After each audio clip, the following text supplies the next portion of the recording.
Hey everybody. 7 years ago, and I got to sleep in the Airbnb with the organizers. So look how the company, and there were 70 or 80 people. So look how the company, the conference grew and how it evolved. I really like it. It's really cool. So I'm glad to be back. I will be speaking today about creating autonomy in the workplace. So who was in Carl Scotland's talk yesterday? All right, a couple of people. All right, so you will see a number of slides that are most exactly the same, is what I found out yesterday when I was in Carl's session. I will mostly talk about, so let me tell you about myself a little bit. I am a consultant, and I made up an interesting title for myself, at least one that I thought sounded interesting. I don't know if it works, but that's what I did. What I do is I help organizations get better at what they do, and particularly like working with management. I have the pleasure to work with a lot of managers. It's an interesting arena to be in, and I think there's a lot of impact to be made, because what I'm learning is that they mean well, but are often misunderstood. So this is one of the talks I created to talk a little bit around autonomy, because autonomy is a word that's been thrown around for the last couple of years, left and right, by about everybody who wants to do something agile. And it's much harder than it looks. And a lot of people struggle with it. So I thought, well, let's maybe just put a couple models together and make a practical talk around what you can do as a manager, or what you can ask from your manager if they tell you to be autonomous. That was a joke. All right.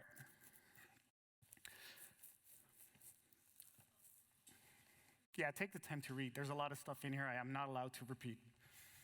This is what management is seen as in some organizations. Right? So I first came across this picture when it was hanging on a coffee machine in a company where I was hired to help out. So this is a massive tell about the culture in that organization, right? And I'm hoping to be able to do some things that that help change that perception a little bit, and to make it a little bit more tangible. So we're talking about autonomy, and we're talking about implementing practices when we're doing agile or lean, or most new frameworks strive to make sure that people can have more fun in the workplace, right? Get more motivated, get more enthusiasm, get better results, and hopefully make the company a little bit better. So I've got a list of the books I'll mention, but I want to talk about a couple things. Dan Pink wrote a book that got turned into a YouTube movie that is much shorter. So if you haven't read the book and you don't want to invest the time, there's a video on YouTube, explains a lot about this.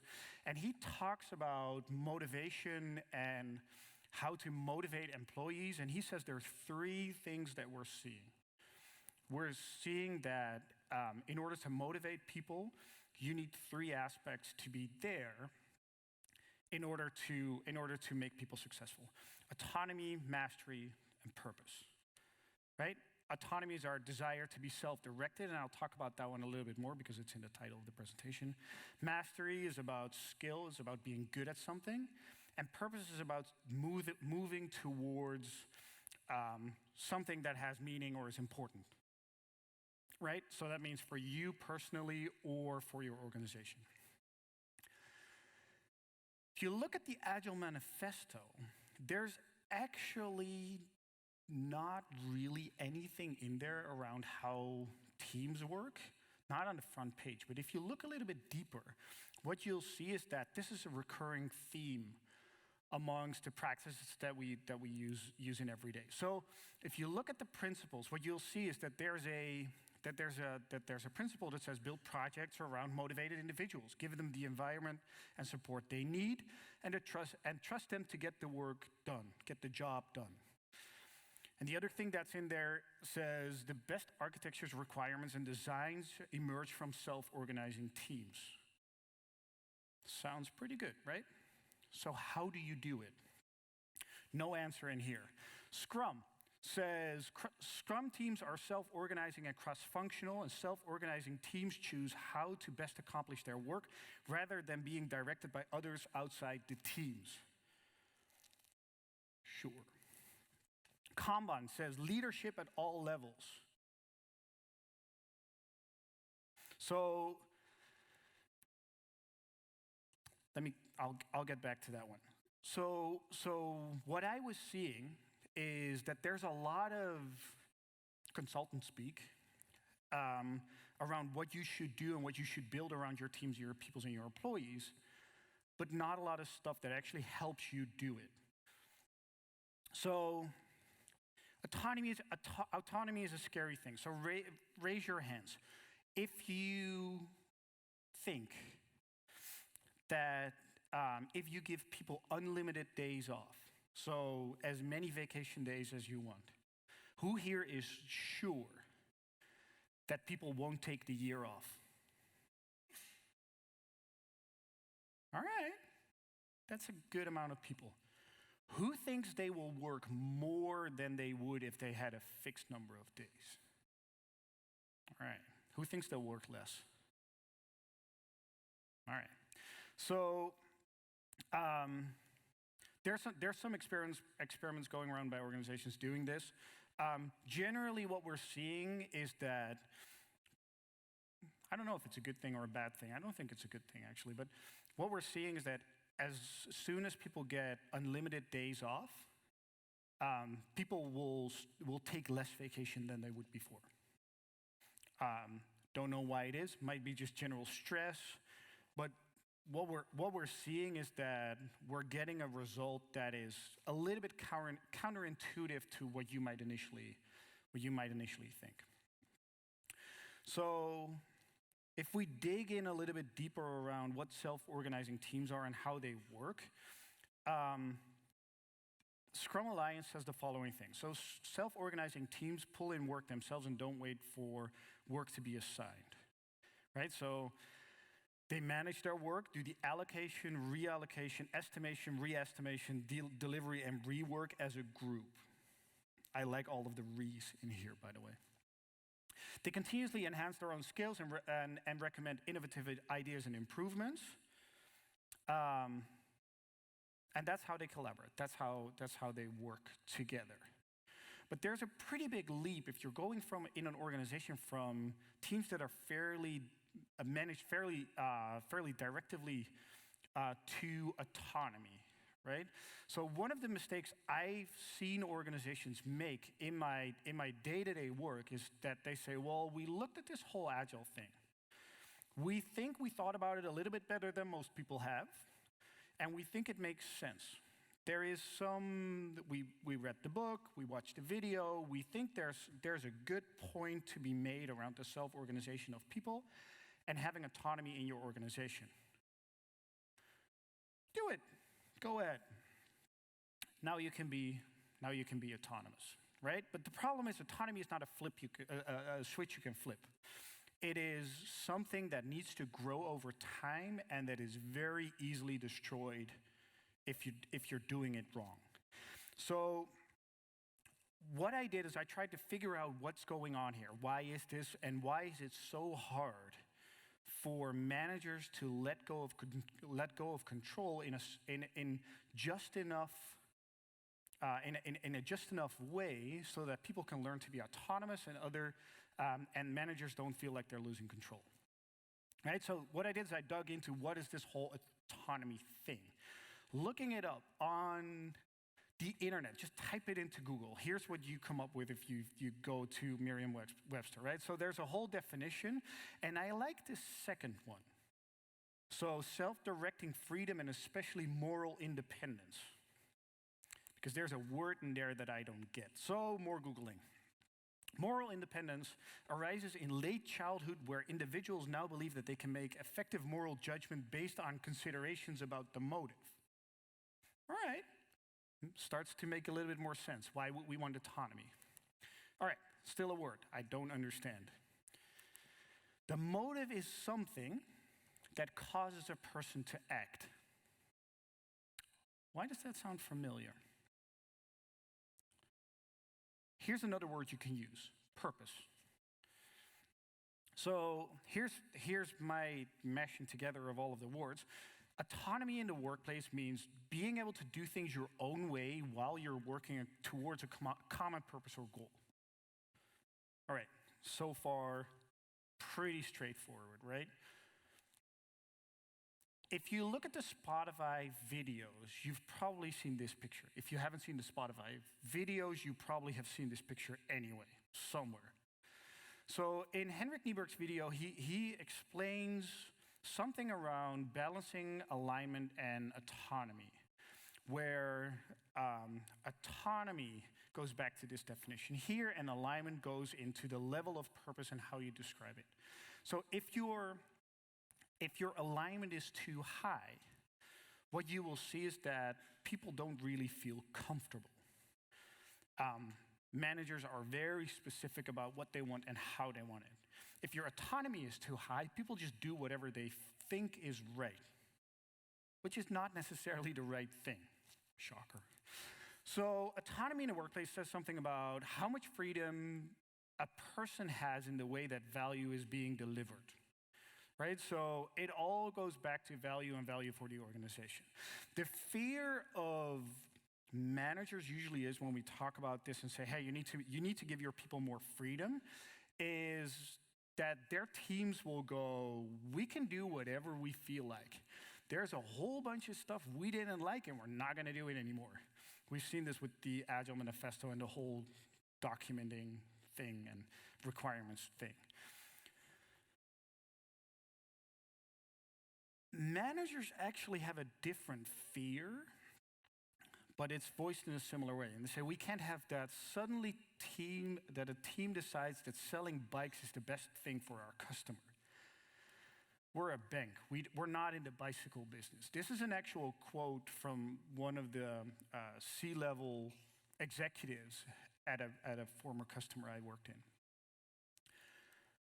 And it's an interesting thing to think about, because if you take autonomy a little bit further, it would make sense that, sure, why shouldn't your organization be able to pivot towards a bike shop? The other thing is that might not be what our investors and stakeholders and shareholders or our customers are really willing to pay for. The reality of the situation, if you look at the teams, is that as soon as you let go of all boundaries, tell them you can do whatever you like, there is a massive spike in fear, anxiety, and willingness to experiment among teams, which is basically crippling for the organization. And that is not a good thing. So what we're trying to do is we're trying to balance autonomy and alignment, and I know Carl talked about a third axle, but I'm not going to go into that one here. In a way that people have a good enough understanding what problem to solve, but don't feel controlled, right? They don't feel like it's a lack of trust, and managers can actually feel like they're not being naive about how people work and where they're going. Call it freedom within a frame, right? So you can do whatever you like as long as you stay within these boundaries. And that's not as scary as it might sound. So we're trying to get a certain level of organizational clarity on goals, behaviors, structures, and priorities. David Marquette came up yesterday in the keynote as well. It's another video. You don't have to read the book. The book is really good, though, but the video is shorter. Talks about the framework of giving control, and what is needed to give control is technical competence and skill and organizational clarity. The thing that we forget about a lot, and that managers forget about a lot, is that you can be as clear as you like. You can make the purpose of the organization, you can make all of the boundaries crystal clear. You can give people all of the autonomy in the world, but if they don't know how to deal with that, you still won't be able to give control because you don't know what the end results will be. And one of the most important things we talk about is that direction is more important than speed. I once had my manager tell me when we were in a heated discussion about why he didn't appreciate me as much as I thought he had to, where he said, yes, you have been working really hard, but look at it like this. You've been running to catch the bus, but you were running in the wrong direction, right? So it's more important to get everybody on the same page and moving in the right direction rather than going fast, which is one of the things that lower maturity Scrum teams do a lot. So they deliver stuff faster, but it's not necessarily the right thing, and they don't do the check to see if it's the right thing. So in order to focus on result and to get a little bit more practical around what you can do to get clarity and to bring people into the right direction, and by doing so, give more autonomy. I hate it when this happens. There's a very good book that's written in a language that most of you don't speak. I'm sorry. So it's not a big book, though. So it's written by Philip van der Driesville, who is a Belgian guy, so he should know better. And there should be a French version, but there just isn't. So it's not that thick. You could technically Google Translate your way through it, but I took some parts out of it, so you might not have to. And he writes. So the title is it's basically leading without commands. So being able to, and the subtitle is the output manager. So focusing on output or outcomes rather than telling people exactly what to do. And he says the difference between whether people come up with an acceptable solution or an unacceptable solution has a one-to-one relationship with the amount of organizational clarity. Do they understand what they're looking for? And he uses a inverted pyramid that looks like this to manage for outcomes. By the way, I'm using the word outcome where he uses output because it aligns better with my frame of mind. So if you're getting confused, output for me is the physical thing that comes out. Outcome is more towards intent. And he says the top is facts and figures. Then below that is forward-looking scenarios or intent. Then there's criteria, so the boundaries that the frame is built up from. And then there's solutions. So if you're building this, and I'll go through a couple examples as well. You got a current state definition. You talk about what should be achieved or what's the intent, the constraints of that solution, and then the potential solutions that are left. So let's look at an example. Let's say that we are a software company, and we have a product, but our direct competitor can release 3 months faster than we do. So we're at risk of losing half our customers because we don't have the features that we need to, and all of our contracts are up for renewal, right? So what we would like to have is we would like to be able to stay market leader, avoid downsizing, having to fire people, because we're not able to pay their salaries or wages.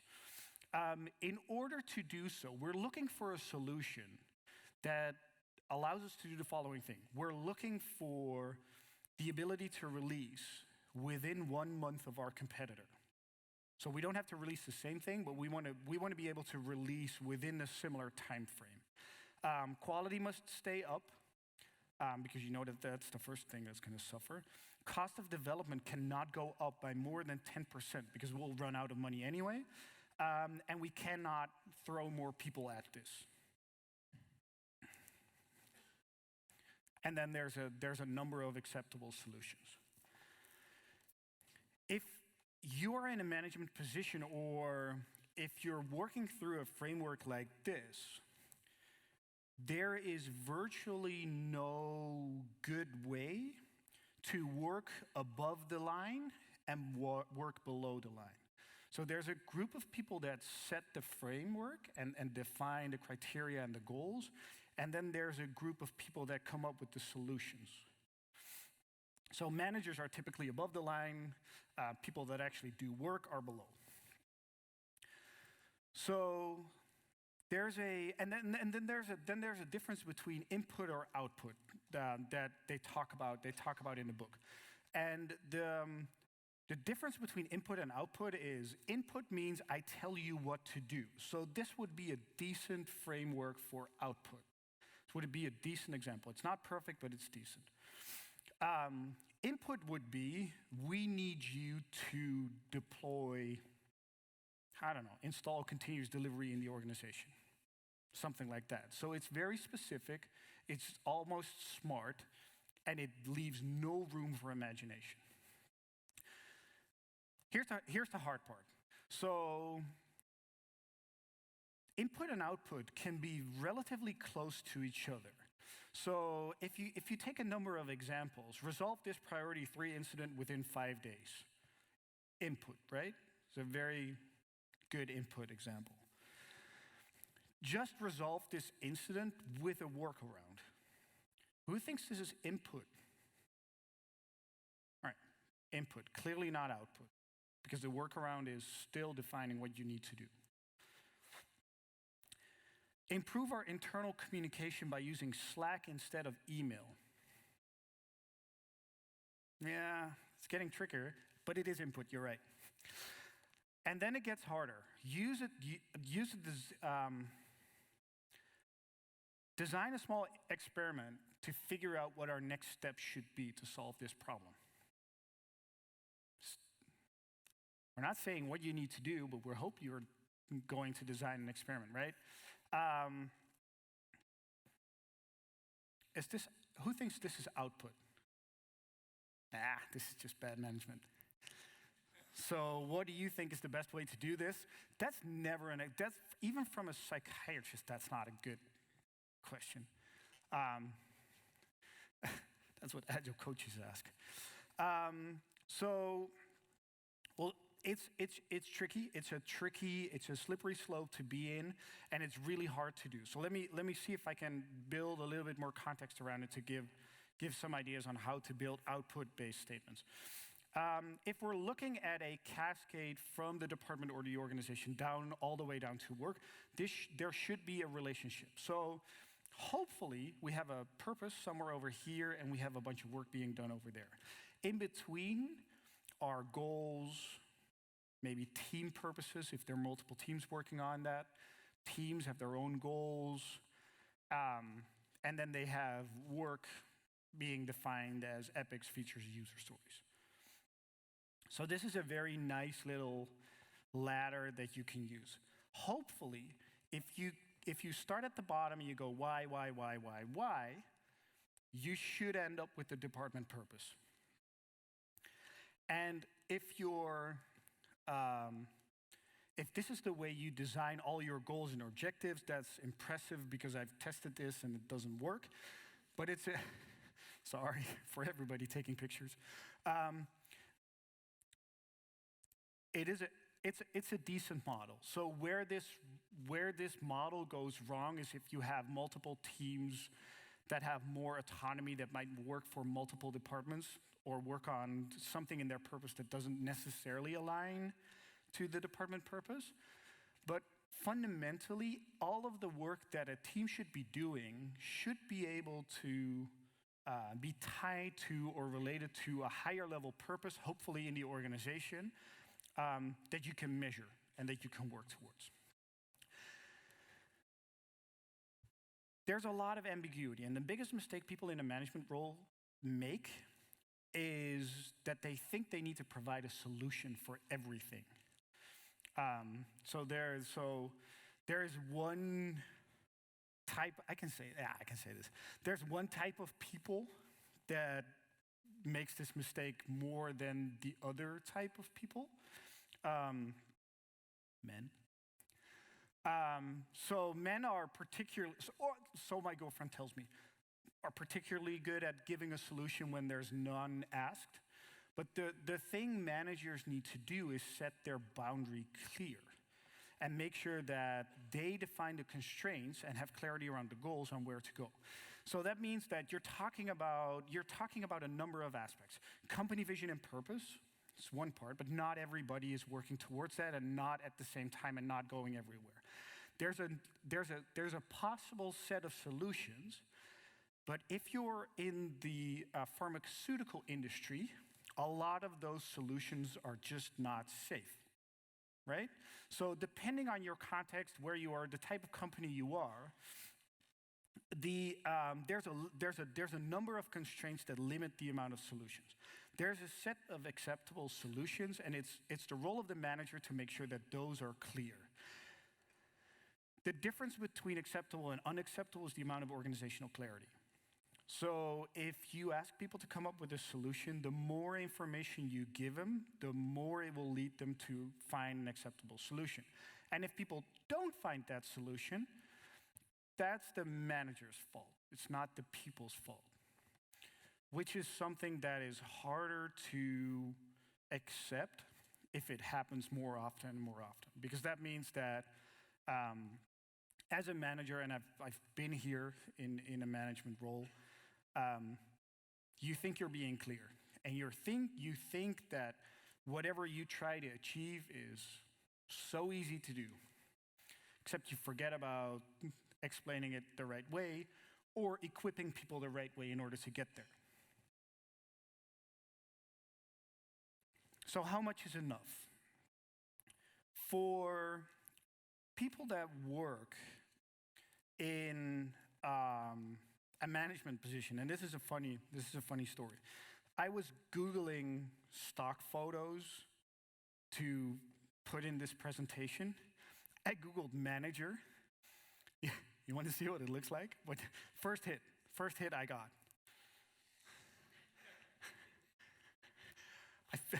I feel sad for picking on the guy, but I gotta say, that looks like a manager. One of the ways Carl talked about yesterday is back briefing, right? So making sure that as a manager, you ask people to explain the question back to you and explain the constraints back to you. That'll take time, but it's a valuable way of doing it, and it's a good way of understanding, if you're a manager, what people know and what they don't know. The other thing is just being transparent. Be transparent on where you're going, what you know and what you don't know. Communicate intent, this is what we're trying to achieve, and make mistakes. You will get it wrong. You will give them too much information, they get angry with you, you will give them not enough information, and then feel like you have to spend a lot of time making them understand that the solution they come up with was actually not as good as they thought it was. It'll go wrong. Just make sure that you don't experiment in a way that's unsafe. For teams, there's something else that you can do. So if you're a manager or if you're working in a team trying to implement that, there's an instrument that you can use. There is no word for this, so we made a word up during lunch, and I'll show you where it goes. In the book, the authors talk about auto control, if I just say the Dutch word in an English way. What that means is that you set up a mechanism that helps you verify if you're on the right track or not. And there might actually be a word for this, so if you know it, please let me know, because I'm struggling to find the English word. There might be a French word for this, which is probably auto control, right? Realizing while I'm saying it. But the mechanism means that if you're doing something, you understand if you're in the frame or outside of the frame. If you're doing the right thing, or if you're completely off course. So the way you can use that is to balance the autonomy and alignment in the right way. If people cannot verify themselves because they don't have enough organizational clarity or because they don't have the skill, that means you might have to do more alignment or more explaining.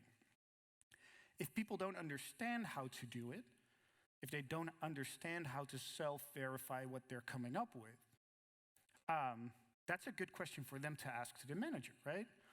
So, all right, just yell it out. What's a form of self-verification in Scrum? Retro? Yes, it's one. Did somebody say definition of done? Yeah, that's good. Yeah, that's a way of verifying if what you're doing is the right thing, and if it would fit with within the acceptable solution. What you'll see is that you can be very no, I've never seen a large organization being really clear on where they wanted to go in a way that teams could actually translate that to what they were doing.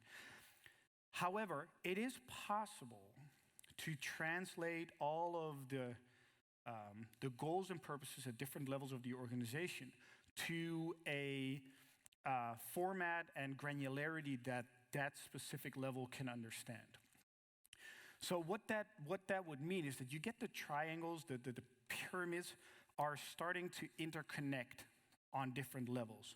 So what that means is that on the board level, something might be considered to be a solution, but it's so big that the only thing it will do is it'll cascade down to a lower level in the organization. For them, it might actually be the current state. So it might be the highest level of the pyramid.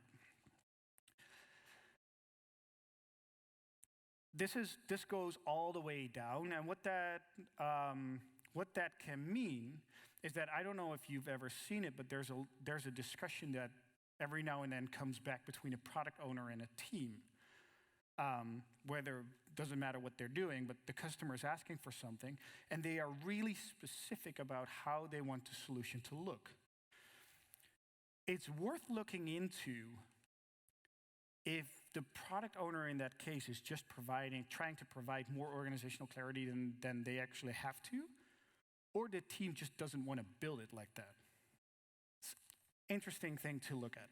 So back to our example, right? So we had this one, we didn't know what the solutions were. Let's say we are a 10,000 people company, right? I don't know if this is the right level for the top level, but let's just pick one. Let's say that one of the constraints that we're seeing is we must be able to release no longer than 1 month after our competition. And that one goes right into the IT department. So now we have, let's call it intent, that says we must be able to release no longer than 1 month after our competition. And we can describe a problem at this level. So what we're seeing is our time to market has gone down, and we don't have, or has to go down, and we don't have money to hire new people. So what would we like to have happen? Well, here's what we want. We want to release more often in about 6 months. Here's our criteria. Some are the same. Quality must stay intact. Quality must stay the same. Production must not slow down. We cannot reallocate all of our capacity from our bug fixing departments into our continuous delivery department. And we want to be responsible for our workforce.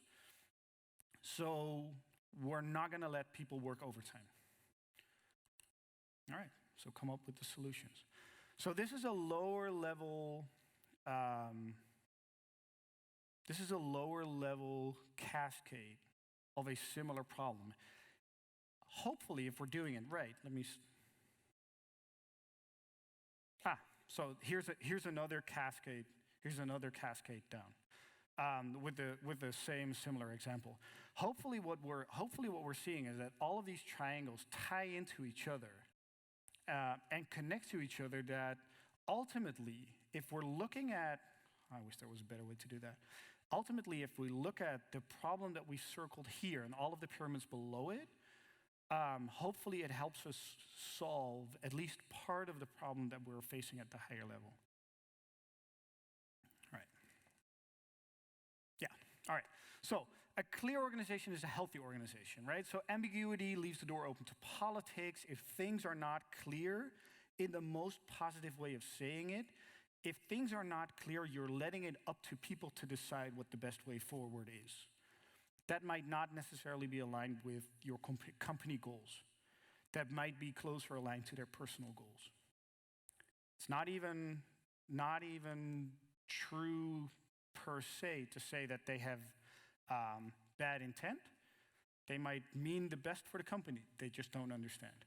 Politics are the enemy of safety and trust. So hopefully by getting safety and trust in, politics goes down a little bit. So the role of management in this is, at the strategic level, make sure that there's a clear vision and direction. And that is easier said than done. I'm working in an organization right now where for everybody there in the room, the strategy and vision and direction are absolutely crystal clear. I look at it, I have no idea where they want to go. Right? Could be me. It's probably me. But let's assume that there's a lot of context I don't have that other people also don't have. Right? So help managers to make their strategy clearer, show their direction clearer. On a tactical level, set priorities, create focus, which means saying, no, we're not doing everything. Create a focus, make sure that you're making deliberate choices, and create a healthy ecosystem and structure. The best thing a manager can do is say, let's get together and decide what we're not going to do right now. Because for some reason, I've never seen an organization where over time work didn't become more. Work always became less. And then people start taking less vacation, and we're in a vicious circle and people burn out. Give power to teams and let them experiment, right? So back to the whole thing around you'll make mistakes as a manager. If you know you're going to make them anyway, just let the teams make them for you. Let them have some fun with it. Be surprised with what they come up with. It is a very comforting, it should be a very comforting thought that you're not the smartest person in the room. Because that would mean that you should be doing the work and they should be managing. So let them come up with, be surprised. And let the teams decide on what to do. So you can grow autonomy in the organization based on the amount of skill, based on how good they are, how well they understand the context. You can give them more and more and more autonomy. You can let a team, if you're a manager, you can put on the table and say, how much autonomy do you want in this? There are certain things a team feels comfortable deciding. There are certain things where teams typically will say, we're not really sure. And it's a conversation you can have, right? Draw a line on the wall and say, full autonomy, no autonomy whatsoever. Where do you want to be as a team? Where do you guys want to be? Where do I think we should be on this? And then you have a conversation with them. You're a manager. You can always overrule them if you have to. But it's a good conversation. It's a good conversation to have. So, and then adapt your checks and balances and the things you're checking on, reporting on, and your governance based on this. And become a facilitating leader. So facilitating the conversation around stuff you don't know is actually a good one. I've learned a lot from that as a manager, and therefore as a consultant later on. Protect the team from the corporate antibodies, which means that there will be a lot of things and politics in the organization pushing and pulling back on this. Protect them, be the good umbrella, and then resolve the impediments that they cannot solve on their own. Keep in mind that autonomy in the workplace can only exist if there's enough clarity of roles. Purpose and desired behavior are important, but if people don't understand what they're responsible for, that makes it a lot harder for them to act freely enough to to be considered really autonomous. Management should only be providing guardrails and clarity, maybe establishing that strategy. But the most important thing managers should work on is clarity. And solutions are created where the information is. So if there's a place in the organization where people have more information about the work, then that is where this solution should be created, right? So in David Marquette's book, he says, you need to move authority to where the information is. Same concept goes in the leadership book. The information is with the people that do the work. It's with the people that create the solution. All right. The books I mentioned, 3 out of 3 have a video, and I have not checked.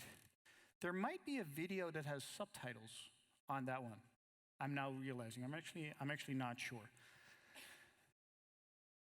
The book, David Marquette book and Daniel Pink book, give you a lot of references that you can use if you know the model with the triangle.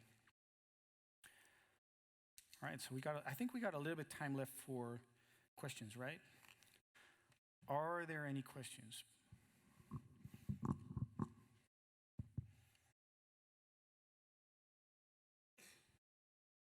All right.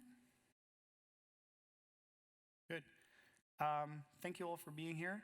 I will try to beat traffic to catch a train home, so I might not be around for long. My email address and Twitter stuff are over there if you have a question. We're putting the slides online, right? Yeah. All right. So feel free to use it all. Thank you.